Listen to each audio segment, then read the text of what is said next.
Et maintenant, on va voir la méthode bind qui nous permet de lier le contexte d'un objet avec une fonction. Donc ici, ce qu'on va faire, on va juste garder myFunction. On a vu la différence entre les fonctions fléchées et les fonctions classiques. Très bien, donc myFunction, tac, ça envoie Peugeot juste ici. Super. Je vais même juste renvoyer 10 ici. Et maintenant, je vais faire une nouvelle variable. Let nouvelle function, new function par exemple, tac, hop, est égal voiture.myfunction.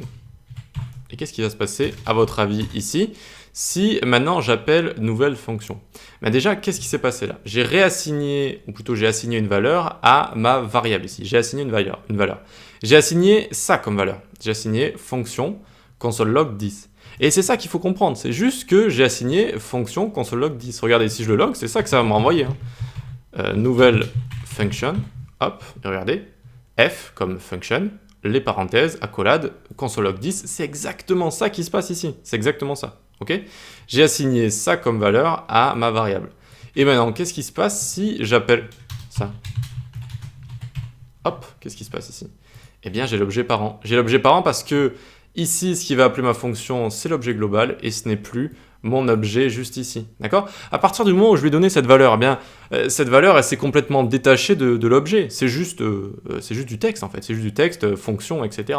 Et donc, quand je vais l'exécuter, eh bien, cette fois, je suis au top niveau ici. Ça va être l'objet qui va l'utiliser, l'objet global. D'accord? Et donc, comment on pourrait faire pour bind ça? C'est-à-dire pour lier la fonction que j'ai fait passer ici avec l'objet de base ici. Et bien pour ce faire, je vais venir ici et je vais dire .bind et je vais mettre l'objet que j'ai envie de lier. Bind en anglais, ça veut dire lier, et je trouve que cette méthode est bien nommée, parce que du coup, je fais .bind, j'utilise cette méthode, je mets l'objet que j'ai envie de lier en argument ici, et donc c'est voiture, et vous voyez que c'est bon, j'ai accès à ce contexte, j'ai accès à cet objet, 10 me renvoie bien un objet, il me renvoie l'objet, donc c'est le contexte dans lequel la fonction est créée juste ici. Ok, donc bind, assez pratique pour résoudre des petits problèmes comme ça de 10 quand ça nous tombe dessus. Alors ensuite, j'ai créé un bouton ici. Ah oui, je l'ai créé, il est déjà là, le valider. Vous ne posez pas la question. J'ai juste créé un bouton ici, type button validé. Ok. Et on va voir un exemple un petit peu plus de la vraie vie. D'accord? Donc on va venir ici. Oups, CTRL-C, tac. Et on va venir se mettre dans une constante. Const btn est égal document.querySelector et on va prendre notre bouton. Donc on va faire button ici. Vu qu'il n'y a qu'un seul bouton, on peut faire ça, ça fonctionne. Regardez.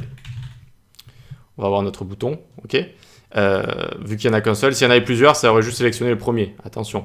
On va faire une partie sur le DOM juste après. Vous allez voir, c'est plutôt simple le DOM. C'est plus simple que ce qu'on est en train de voir ici. Bref, on a réussi à sélectionner notre élément du DOM, notre bouton. Eh bien, on a envie d'être à l'écoute d'un événement maintenant. btn.addEventListener, quand on clique dessus, et d'ailleurs, regardez, btn.addEventListener, ça vous dit pas quelque chose, ça? Ce btn point quelque chose. On serait pas en train d'appeler une méthode à partir du contexte de btn, par exemple. Eh bien si. Et le contexte de btn, c'est le contexte global. C'est-à-dire qu'on est venu sélectionner notre élément du DOM ici, et c'est venu s'encapsuler dans notre objet window, d'accord, notre objet window, et instantanément, ça lui a donné toutes sortes de méthodes qui sont données par l'objet window, qui sont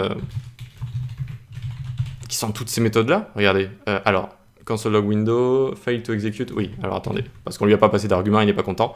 Voilà, hop, on a toutes ces méthodes-là, toutes ces propriétés. Finalement, c'est ça que ça nous donne accès, d'accord? Ça nous donne accès à tout ça.